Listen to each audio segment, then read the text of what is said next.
basically, behavior is nothing more than an event, right? So I call it an event, an action. Somebody does something. Okay, so anybody in here just fire out a behavior that might not sit well with you in anywhere, cafeteria, hallway, small group, wherever. I don't care. What is it? Disrespect. Okay, by saying what? What do they say? What do they do? I don't have to listen to you. Okay, I don't have to listen to you. Talk back. Say no. I don't listen to. You're not my mother. You're not my. I don't listen to you. And the tone, that's an event too, right? The tone is an event. The swagger. You know, when I taught high school, I would get the kids that would do this to me. That was the time when this was popular. You know, talk to the hand. And that was their saying of the day. Talk to the hand, miss, because I ain't listening. And I'd go out of my mind, all right? Or I'd have a kid who was on their cell phone and they'd go like this. I'd say, hey, honey, don't talk on your phone in school. And they'd go, hold on a second. I'm finishing my conversation. I'd go out of my mind, all right? So yeah, that's an event. What happens is an event happens, and I'm going to make this into kind of a really cool equation for you. So don't worry, you won't have to do math or anything.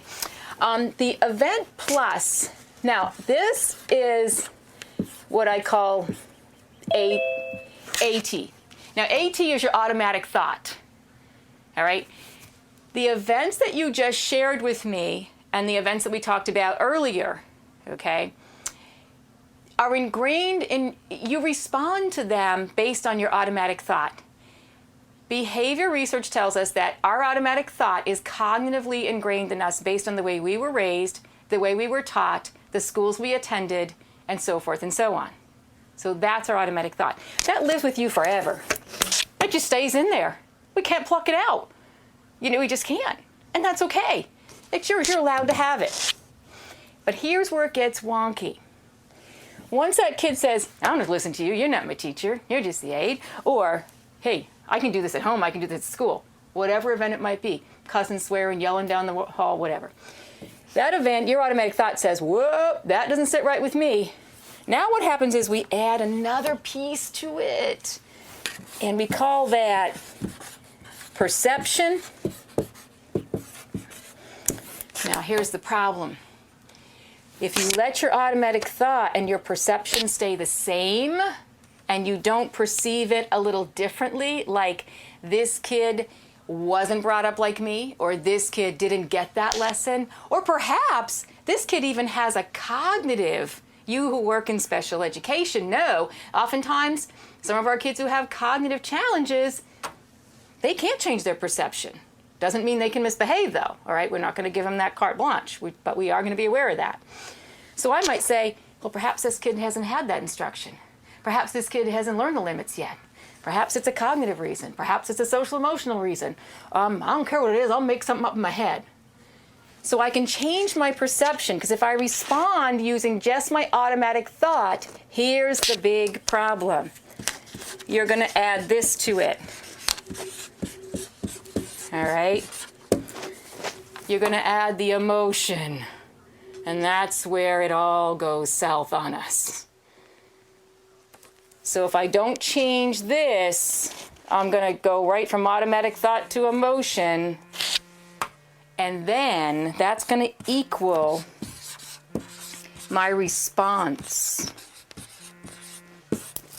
which is technically my behavior. Okay? Because behavior, as we know, is action. Action. So how I act on it. See, so their action, which is the behavior, goes through this process, and it absolutely depends on my action as to how they're going to change it over time. So if I get caught here and go here, my response probably isn't going to change their behavior, and it may just escalate it. But if I can change my perception, I can take out this part of it, and I can give myself a little bit of space at that moment.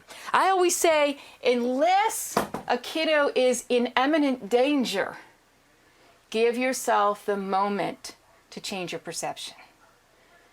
Give yourself the moment to say, man, that kid can't talk to me like that. You're right. Because in your automatic thought, you are absolutely right and you can't take that away. But if I change my perception and say, okay, apparently the kid hasn't learned this yet. Maybe this is, who knows, who cares? My emotions are not going to be part of it. I'm not taking this seriously. It's not about me. And therefore I can respond a little differently. Give yourself the STP model we always talk about. Stop, think, and process. Go through this process in your head. Thanks for watching, and I hope you found this video helpful. If you did, make sure to like and subscribe so you never miss another video. I speak and consult on school behavior, and I love to help districts solve some of these problems. See you next time.